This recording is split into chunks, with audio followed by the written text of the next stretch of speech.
Hello, I'm Rob Reynolds in Washington. Here are the main stories brought to you by Al Jazeera.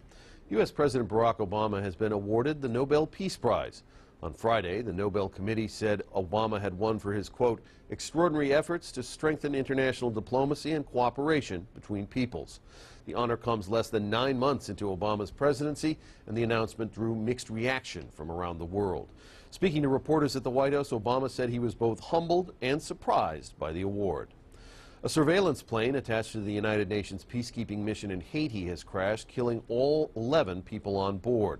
The airplane went down near Haiti's border with the Dominican Republic.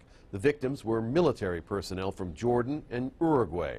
Rescue teams have been sent to the area on foot because it is a rugged, roadless area. Violence has flared Friday in the volatile Russian region of Chechnya.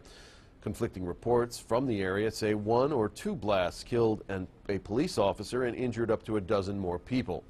A suicide bomber also struck near a crowded outdoor market in the Pakistani city of Peshawar on Friday. At least 49 people were killed and more than 100 others were wounded in that attack. The bombing was the deadliest in the country in 6 months. Pakistani officials now say they'll launch a new offensive against Taliban fighters along the Afghan border. Al Jazeera has learned that Israeli authorities have lifted the siege on the Al-Aqsa Mosque and are reopening the gates leading to it.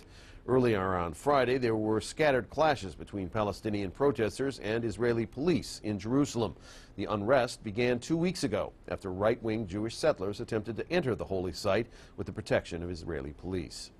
The U.S. Space Agency, NASA, has deliberately crashed 2 spacecraft into the moon in a search for hidden ice.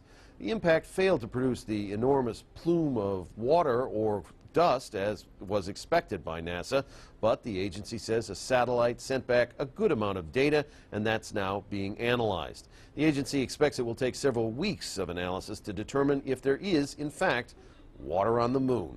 And those are the top stories on Al Jazeera. Don't forget, you can keep up to date with all the news on aljazeera.net/English.